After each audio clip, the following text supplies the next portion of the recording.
నమస్కారం వార్తలకు స్వాగతం. ముందుగా ముఖ్యాంశాలు. మంత్రి పొన్నం ప్రభాకర్ ప్రెస్ మీట్, పలు అంశాలపై వివరణ.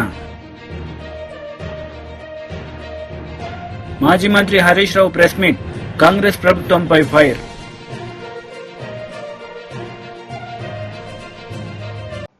మంత్రి పొన్నం ప్రభాకర్ మీడియా సమావేశం నిర్వహించారు. ఈ సందర్భంగా పలు అంశాలపై ఆయన మాట్లాడారు. ట్రాన్స్పోర్ట్ డిపార్ట్మెంట్ టెక్నికల్ ఆఫీసర్ సమావేశం సందర్భంగా ఈరోజు తెలంగాణ ప్రజాప్రభుత్వ అధికారంలోకి వచ్చిన తర్వాత ప్రజల సేఫ్టీకి సంబంధించి 1988 కేంద్ర రవాణా చట్టంకు అనుగుణంగా, కొన్ని సుప్రీంకోర్టు మార్గదర్శకాలకు అనుగుణంగా కొన్ని నిబంధనలను కఠినంగా అమలు చేస్తూ రోడ్ సేఫ్టీ పట్ల ప్రత్యేకమైన శ్రద్ధ తీసుకోవడానికి నిర్ణయం చేసుకోవడం జరిగింది. ఉద్యోగాలకు సంబంధించిన అంతర్గత సమస్యలు ఏమున్నా ఇటీవల కాలంలో ఉపాధ్యాయులకు సంబంధించి లేదా తదితర శాఖలలో వాళ్ళలో ఉన్న అసహనం పోవాలని ప్రమోషన్లు కావచ్చు, ఇతరత్ర అన్ని కూడా పరిష్కారం చేసి పని విధానం మెరుగుపడాలనేటువంటి విధంగా ప్రభుత్వం ఒక కార్యాచరణ తీసుకుంది. అది కూడా రవాణా శాఖకు వర్తింపజేసి దీర్ఘకాలికంగా పెండింగ్ ఉన్నటువంటి ప్రమోషన్లు తదితర సమస్యలని పరిష్కరిస్తాం. కానీ రాష్ట్ర వ్యాప్తంగా ఉన్న రవాణా శాఖ సిబ్బంది ఎవరిని కూడా వేధింపు లేకుండా, ఇతరత్ర కార్యక్రమాలు జరగకుండా చట్టాన్ని కఠినంగా అమలు చేస్తూ రాష్ట్ర ఆదాయాన్ని పెంచడంతో పాటుగా ఈ రాష్ట్రంలో జరుగుతున్నటువంటి యాక్సిడెంట్లను, తద్వారా కోల్పోతున్న ప్రాణాలను రక్షించడానికి కూడా మనం చాలా గట్టిగా పనిచేయాల్సిన అవసరం ఉందని ఈ సందర్భంగా భావిస్తూ ఉన్నాం. దానికి అనుగుణంగా సుప్రీంకోర్టు మార్గదర్శకత్వాలను కూడా ఉపయోగించుకుంటూ మోటార్ వాహనాల చట్టం 1988 ప్రకారంగా డ్రైవింగ్ లైసెన్సులు ఇప్పటికే 6,916 ఏప్రిల్ 1 నుంచి ఆగస్టు 31 వరకు రద్దు చేయబడ్డాయి. భవిష్యత్తులో దీన్ని చాలా కఠినంగా చేయబోతా ఉన్నాం. డ్రంక్ అండ్ డ్రైవ్ కానీ, యాక్సిడెంట్ కావచ్చు, సిగ్నల్ జంపింగ్ కావచ్చు, ఇతరత్ర అనేక రకాల సుప్రీంకోర్టు మార్గదర్శకాలకు అనుగుణంగా డ్రైవింగ్ లైసెన్సుల రద్దు. మనం పాశ్చాత్య దేశాల్లో అమెరికా లాంటి చూస్తాం. డ్రైవింగ్ లైసెన్స్ లేకపోతే ఫిజికల్ హ్యాండిక్యాప్డ్గా అంటే మనం అతను బండి నడపడానికి వీలు లేకుండా అయిపోతాడు. ఇక్కడ కూడా అటువంటి చట్టాలను తీసుకొచ్చి ప్రమాదాలను నివారించేటువంటి విధంగా రవాణా శాఖ యావత్ సిబ్బంది తమ పని విధానం లోపల గట్టిగా పనిచేయాలనేటువంటి నిర్దేశన చేయడం జరుగుతోంది. చట్టాన్ని పూర్తిగా అమలు చేస్తూ కొత్తగా ఎవరిని వేధించే అవసరం లే. ట్రాఫిక్ రూల్స్ కావచ్చు, ఇతరత్ర డీవియేట్ అయితే నా లైసెన్స్ రద్దు అవుతుందనే భయం పౌరుల్లో రావడానికి అవసరమైనటువంటి రోడ్ సేఫ్టీ చైతన్యాలు సభలు కావచ్చు, పాఠశాల పిల్లల్లో కూడా యూనిసెఫ్ ద్వారా రోడ్ సేఫ్టీకి సంబంధించినటువంటి ఒక అవేర్నెస్ పార్కులు కావచ్చు, చిల్డ్రన్ పార్క్స్ కావచ్చు, ఈ విధంగా ఏర్పాటు చేయడానికి కూడా ఉద్యోగస్తులందరినీ కోరుతాం. ప్రభుత్వం పక్షాన విద్యాశాఖ వాళ్ళతో కూడా సమన్వయం చేస్తా ఉన్నాం. ముఖ్య ఉద్దేశం రవాణా శాఖ ఎన్ఫోర్స్మెంట్ అనేది యాక్సిడెంట్లు నివారించడానితో పాటుగా సరియైన విధంగా వాహనాలు నడపడానికి సంబంధించి ప్రాణాపాయం నుంచి ప్రజలు రక్షించడానికి ఉపయోగించే విధంగా, వాళ్ళ విధి నిర్వహణ సక్రమం చేసే విధంగా ఈ యొక్క టెక్నికల్ ఆఫీసర్స్ కాన్ఫరెన్స్లో కూడా వీళ్ళందరినీ విజ్ఞప్తి చేయడం జరుగుతోంది. దీనివల్ల ప్రభుత్వం తరఫున కూడా కోరుతా ఉన్నాం. రాష్ట్ర వ్యాప్తంగా జరుగుతున్న యాక్సిడెంట్లు కొన్ని వందల వేల మంది చనిపోతున్నటువంటి దృష్ట్యా సరి అయినటువంటి ట్రాఫిక్ రూల్స్ పాటించండి, లేదా మీ డ్రైవింగ్ లైసెన్స్కు సంబంధించి రద్దయ్యే ప్రమాదం ఉంది, దాన్ని కఠినంగా అమలు చేస్తామనేటువంటి మాట రవాణా శాఖ తరఫున తెలంగాణ ప్రజలందరికీ విజ్ఞప్తి చేస్తున్నాం. దయచేసి ఇది ఎవరిని వేధించడానికి కాదు, ప్రజల యొక్క ప్రాణాలను రక్షించడానికి నిర్లక్ష్యంగా నడిపే వాళ్ళ మీద కఠినమైన చర్యలు తీసుకుంటామనే మాట ఈ సందర్భంగా మనం చేస్తున్నాం.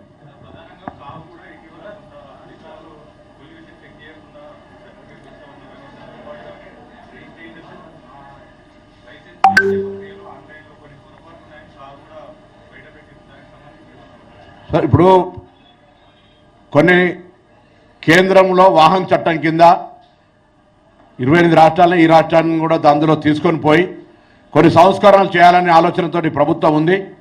అది పొల్యూషన్ చెకింగ్ నామినల్గా కాకుండా వెహికల్ టెస్టింగ్కి సంబంధించి కావచ్చు, ఆటోమేటిక్ టెస్టింగ్ సెంటర్స్ ఏర్పాటు చేయడం కావచ్చు, కొన్ని ప్రక్రియల్ని తీసుకొని పోవడానికి ఇక్కడ ఉన్నటువంటి టెక్నికల్ ఆఫీసర్స్ అందరూ సహకారాన్ని అడుగుతా ఉన్నాం. రాష్ట్ర ప్రభుత్వం 2-3 అంశాలు, ఒకటి ఉద్యోగుల్లో ప్రమోషన్ వారికి కావచ్చు లేదా తమకు సంబంధించినటువంటి ఏదైనా వృత్తిరీత్యా ప్రభుత్వం నుంచి జరగాల్సిన పెండింగ్లు ఉంటే వాటిన్నింటినీ వెంటనే పరిష్కరిస్తాం.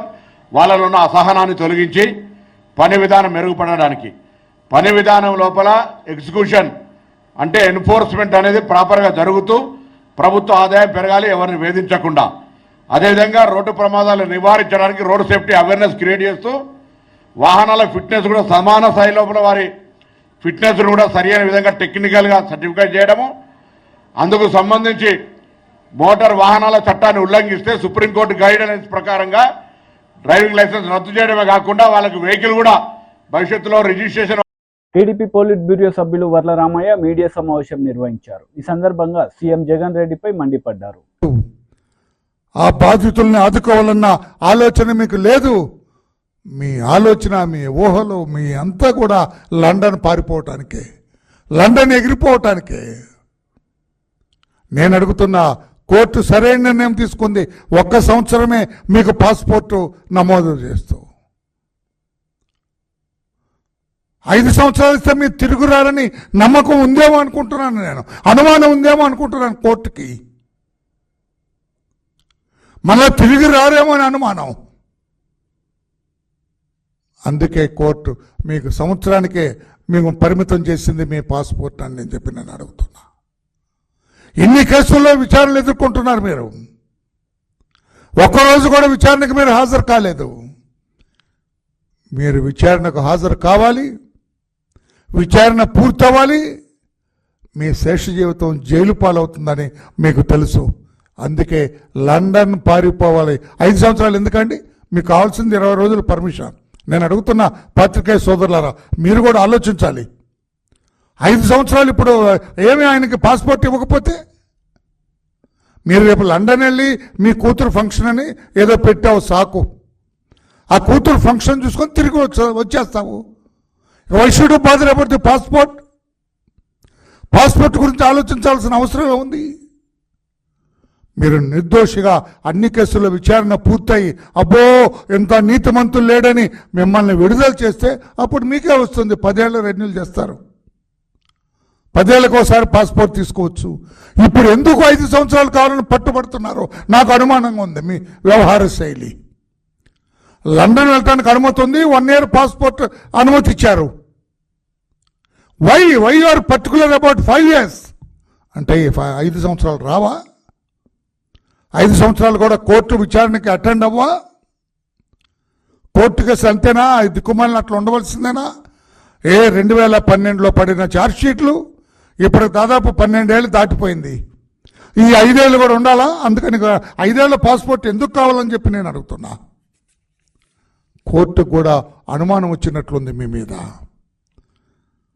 కోర్టు కూడా మిమ్మల్ని ఇట్లా వదలటానికి వీల్లేదనుకున్నారు కోర్టు కూడా. అందుకే సంవత్సరానికే పరిమితం చేశారు పాస్పోర్ట్. లండన్ వెళ్ళి రావడానికి అనుమతి ఇచ్చారు. ఇక 5 సంవత్సరాలు ఎందుకు పట్టుబడుతున్నారు? రాష్ట్ర ప్రజలు కూడా ఆలోచన చేయాలి. నేను అనుమానిస్తున్నాను మిమ్మల్ని.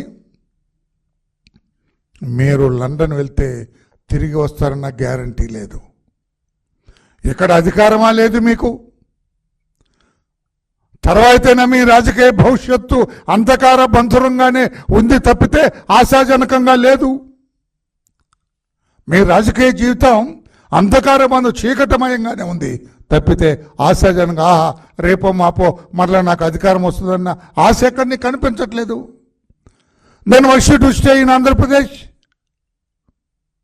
అందుకే లండన్ పారిపోయి అక్కడ ఆశ్రయం పొందాలని కోరుకుంటున్నాం. ఎందుకంటే చాలామంది ఇటువంటి క్యారెక్టర్స్ ఉన్న వాళ్ళందరూ కూడా వాళ్ళ మాలవ్య కావచ్చు, ఆయన నీరజ్ మోడీ కావచ్చు, ఇట్లా బ్యాంకులకి వీటికి ఇటువంటి కేసులు ఎదుర్కొంటున్న వాళ్ళందరూ కూడా లండన్ వెళ్ళిపోతున్నారు. లండన్లో ఉంటే ఆ చట్టాలు వేరు. భారతదేశం నుంచి అంత తొందరగా మిమ్మల్ని వెనక్కి తీసుకురాలేరు. ఆ చట్టాల చాటున దాక్కొని అక్కడ ఉండాలని మీరు ప్రయత్నం చేస్తున్నారా జగన్మోహన్ రెడ్డి గారు? లేకపోతే why should bother about 5 years passport 5 ఏళ్ళు కావాలని మీరు ఎందుకు ఒత్తిడి తెస్తున్నారు? కోర్టులను కూడా హైకోర్టును ఎందుకు ఆశ్రయించారు? 5 ఏళ్ళు కావాలని? మరలా ఎప్పుడైనా మీరు వెళ్ళాలంటే మరలా పెట్టుకోవచ్చు కదా. 1 year దాకా ఇచ్చారు, 1 yearలో వెళ్ళరండి 2-3 సార్లు. 5 సంవత్సరాల గురించి ఒత్తిడి చేస్తున్నారంటే నాకేదో అనుమానంగా ఉందని చెప్పి కూడా నేను తెలియజేస్తున్నా. న్యాయ స్థానాలు కూడా దయచేసి ఈ యాంగిల్లో కూడా మీరు దృష్టి పెట్టాలని చెప్పి కూడా నేను తెలియజేస్తున్నా. లేకపోతే 5 సంవత్సరాలు కావాలని పట్టుబట్టంలోనే అనుమానం ఉందని చెప్పి కూడా నేను తెలియజేస్తున్నా. ఇంకొకటి అడుగుతున్నాను జగన్మోహన్ రెడ్డి గారు మిమ్మల్ని, నేను నిన్న సాటర్డే మీ ప్యాలెస్లో, బెంగళూరు ప్యాలెస్లో మీరు రాజకీయ మీటింగ్ పెట్టలేదా?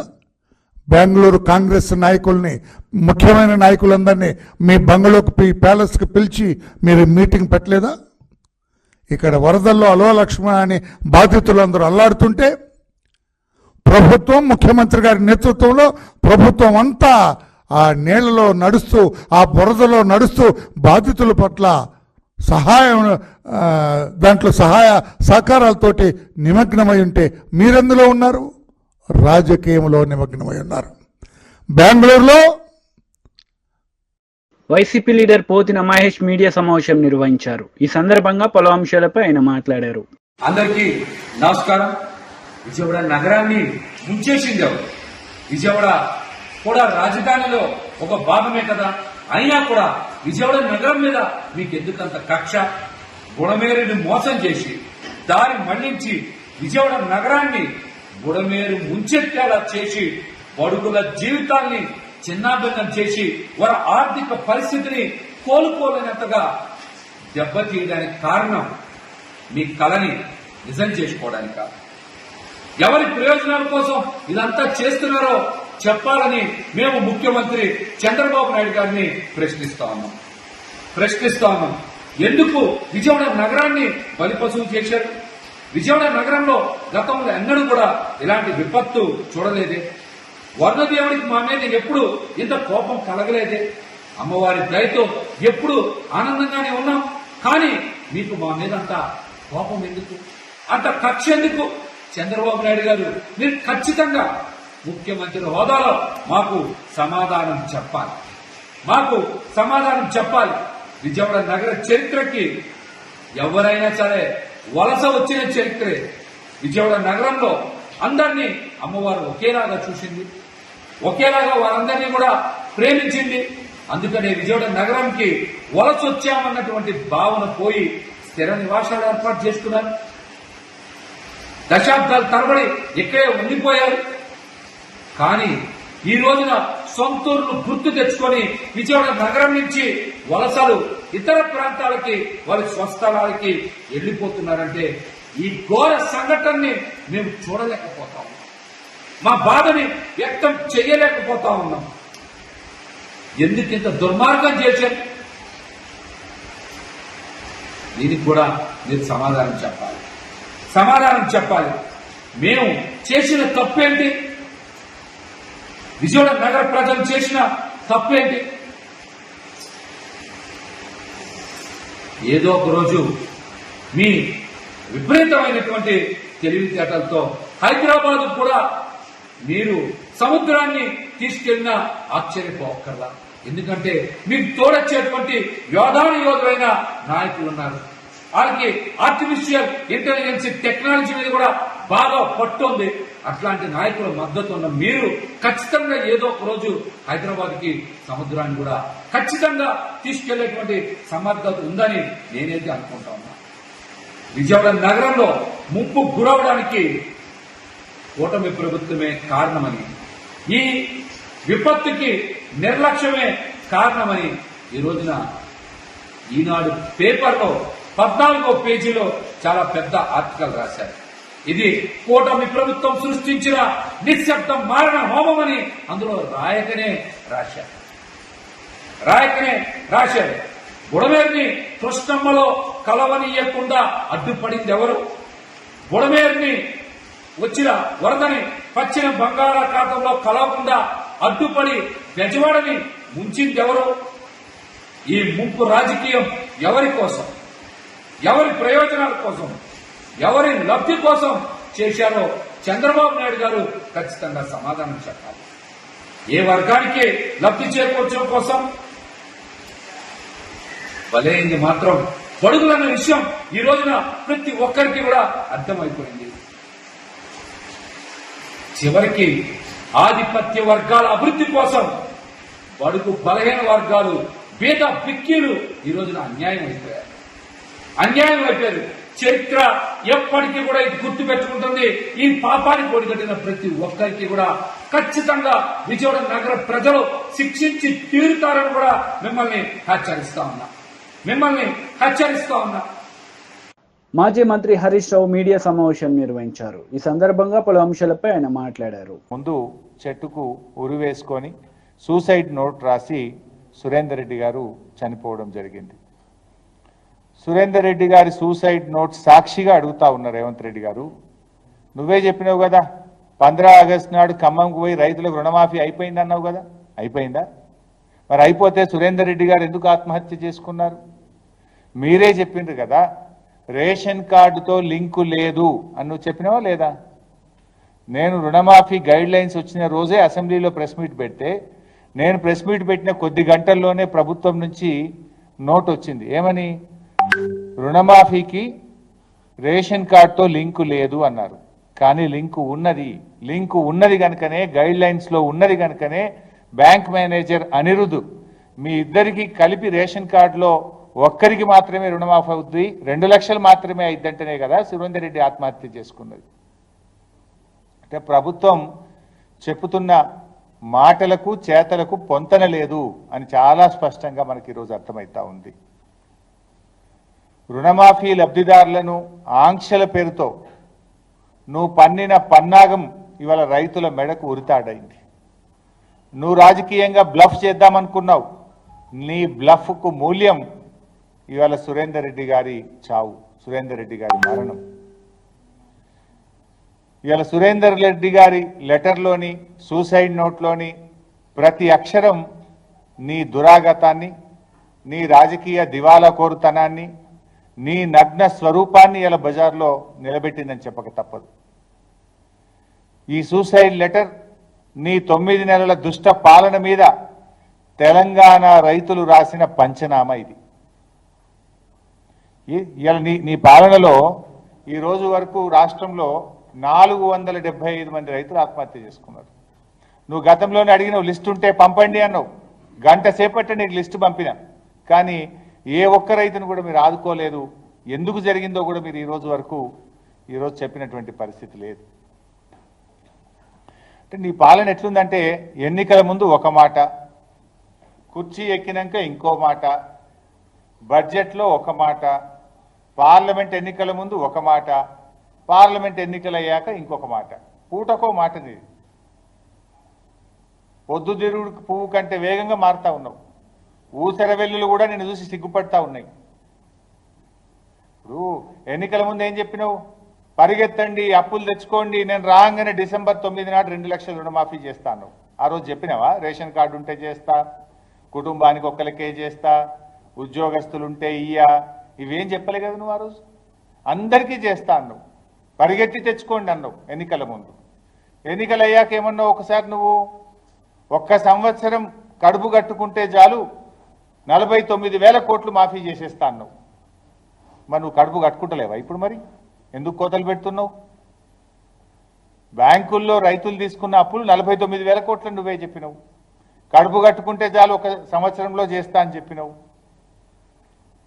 క్యాబినెట్ మీటింగ్ అయినాక నువ్వే ప్రెస్ మీట్ పెట్టి 31,000 కోట్లు 41 లక్షల మంది రైతులకు చేస్తా అని చెప్పినావు. బడ్జెట్లో చూస్తే 26 లక్షల కోట్లు పెట్టినావు. చేసిందేమో 17,000 కోట్లు. పార్లమెంట్ ఎన్నికల ముందు దేవుడి మీద ఒట్టు పెట్టి 15 ఆగస్టులోగా పూర్తి చేస్తా అంటివి. మరి ఇవాళ సురేందర్ రెడ్డి గారి ఆత్మహత్య ఎందుకు జరిగింది? ఇది నీ వైఫల్యం కాదా? ఈ నీ ప్రభుత్వం ఇది రైతుల్ని మోసం చేయడం, దగా చేయడం కాదా అని నేను అడుగుతా ఉన్నా. ఇలా ఎంత బాధ అంటే, తల్లికి పిల్లల మధ్య గొడవ పెట్టివి, తండ్రికి పిల్లల మధ్య గొడవ పెట్టివి, నువ్వు నువ్వు ఇవాళ ఏం చేసినావు? కుటుంబ బంధాల మధ్య చిచ్చు పెట్టినావు. నీ దరిద్రపు గొట్టు రాజకీయం, నీ కోతల వల్ల కుటుంబాల మధ్య ఇలా చిచ్చు వచ్చే పరిస్థితి ఉంది. రండన్నా, మీ పాలనలో కుటుంబ బంధాలన్నీ కూడా చెడిపోతా ఉన్నాయి. నీ పాలన వల్ల కుటుంబ బంధాలు చెడిపోతా ఉన్నాయి. మా కేసీఆర్ గారి పాలనలో తల్లులను పిల్లలు సరిగా చూడడం లేదని, వృద్ధులను పట్టించుకోవడం లేదని, 200 రూపాయలున్న పెన్షన్ను 10 అంతలు పెంచి కేసీఆర్ గారు 2000 ఇచ్చి వైసీపీ లీడర్ మీడియా సమావేశం నిర్వహించారు. ఈ సందర్భంగా పలు అంశాలపై ఆయన మాట్లాడారు. జిల్లా కలెక్టరు ఆమె ఏం చెప్తా ఉన్నారంటే, మేము ఎలర్ట్గా లేము, మాకే అలర్ట్ లేదు. 15,000 క్యూసెక్కుల కెపాసిటీ కలిగిన బుడమేరులో 40,000 క్యూసెక్కులు వస్తే ఒక్కసారిగా అర్థం కాని పరిస్థితి ఏర్పడింది అన్నట్టుగా ఆమె చెప్పారు. ఇక రెవెన్యూ ప్రిన్సిపల్ సెక్రటరీ సిసోడియా గారైతే ఈ ప్రభుత్వ ఆలోచనని చాలా స్పష్టంగా చెప్పడం జరిగింది. ఆయన ఏం చెప్తా ఉన్నారు, మాకు అలర్ట్ వచ్చింది కానీ 2 లక్షల మందిని తరలించడం సాధ్యం కాదు, ఇంతకుముందు అనుభవాల్లో కూడా ప్రజల్ని తరలించాలంటే ఎవరు రారు అంటున్నారు. అసలు మీరు చేసిన ప్రయత్నం ఇది అంటే ఇక్కడే మీకు అర్థమైపోతుంది ప్రభుత్వానికి తెలిసి దీన్ని గాలికి వదిలేశారు అని. 28వ తేదీన అలర్ట్ వచ్చినప్పుడు ముఖ్యమంత్రి గారు వరద ప్రభావం లేదా భారీ వర్షాలు రాబోతున్నాయని కానీ ఈ ప్రభావం ఎలా ఉండబోతుందని కానీ ఒక్క రివ్యూ అయినా చేశారా? కనీసం 28న క్యాబినెట్ కూడా జరిగినట్టుంది. ఆ క్యాబినెట్లో ఏ విధంగా దీన్ని ఎదుర్కోవాలనే విషయం మీద కానీ ఇంకా ఇతర దీనికి సంబంధిత అంశాల మీద కానీ చర్చించారా, సమీక్ష చేశారా? నేను ఆ మధ్యన చూశాను, కరెక్ట్గా అదే డేట్స్లో ఏదో ఒక సినీ నటికి సంబంధించిన ఇష్యూలో సీఎంఓ ఆరా తీసిందని పత్రికలో వచ్చింది. మరి సీఎంఓ వరదల గురించి వర్షాల గురించి ఆరా తీయలేదా? ఏం చర్చించలేదా? ఇది పెద్ద విషయం కాదనుకున్నారా? అంటే దీన్ని బట్టి మీకు ఏమర్థమవుతుందంటే అలర్ట్గా ఉండడం కాదు, లేకపోవడం కాదు, అసలు దీన్ని చాలా తేలిగ్గా తీసుకున్నారు. ఈ ప్రభుత్వం వరదలనే విషయాన్ని చాలా తేలిగ్గా తీసుకుంది. భారీ వర్షాలు ముంపు అనే విషయాన్ని చాలా సింపుల్గా కొట్టిపారేసినట్టుగా కనిపిస్తూ ఉంది. విజయవాడ నడిబొడ్డులో మొగలరాజపురం దగ్గర కొండ చర్యలు విరిగిపడి 5గురు మరణిస్తే అది సెక్రటేరియట్కి కోతవేటు దూరం అంటే సుమారు 4 కిలోమీటర్ల లోపు ఉండొచ్చు సంఘటన జరిగింది. ముఖ్యమంత్రి గారి రెసిడెన్సీకి ఒక 3 కిలోమీటర్లు ఉండొచ్చు. కనీసం విజయవాడ లాంటి సిటీలో కొండ చర్యలు విరిగి ఒక 5గురు చనిపోతే ఎలా రెస్పాండ్ అయింది ప్రభుత్వం? ఎవరైనా వెళ్ళారా అక్కడికి? 6గురు పక్కనే ఉన్న ముఖ్యమంత్రి గారు కనీసం విజిట్ చేశారు? పోనీ ఏదైనా అర్జెంటుగా మనం వెళ్లాల్సింది ఎవరు అంటే డిజాస్టర్ మేనేజ్మెంట్కి సంబంధించిన అధికారులు కానీ ఉన్నతాధికారులు కానీ లేకపోతే మంత్రులు కానీ పరుగులు తీశారా అక్కడికి? ఎప్పుడైతే మీరు చాలా తేలిగ్గా తీసుకున్నారో ఈ యంత్రాంగం కూడా ఆ తర్వాత సంఘటనల పట్ల ప్రభుత్వం తీరును బట్టే వారు కూడా చాలా పైపైన తేలిగ్గా తీసుకున్నారని నేను కూడా భావిస్తూ ఉన్నా. ఈ రోజున మనం చూస్తే అసలు ఫస్ట్ ఇంత ఫ్లడ్ వస్తున్నప్పుడు ఇదే కృష్ణా నది పైన 3 మేజర్ రిజర్వాయర్స్ ఉన్నాయి, మేజర్ ప్రాజెక్ట్స్ ఉన్నాయి. శ్రీశైలం కానీ, నాగార్జున సాగర్ కానీ, పులిచింతలు కానీ. కనీసం ఆ ప్రాజెక్టులో ఫ్లడ్ క్వశ్చన్ పెడితే ఈ పరిస్థితి లేదు కదా. అంటే ఇరిగేషన్ అధికారులు, ఇరిగేషన్ శాఖ ఏం చేస్తా ఉంది? అసలు ఇరిగేషన్ శాఖకి డిజాస్టర్ మేనేజ్మెంట్ రెవెన్యూకి మధ్య సమన్వయం ఉందా లేదా? ఇవన్నీ ప్రశ్నలు. వార్తలు ముగించే ముందు ముఖ్యాంశాలు మరోసారి. మంత్రి పొన్నం ప్రభాకర్ ప్రెస్ మీట్, పలు అంశాలపై వివరణ. మాజీ మంత్రి హరీష్ రావు ప్రెస్ మీట్, కాంగ్రెస్ ప్రభుత్వంపై ఫైర్.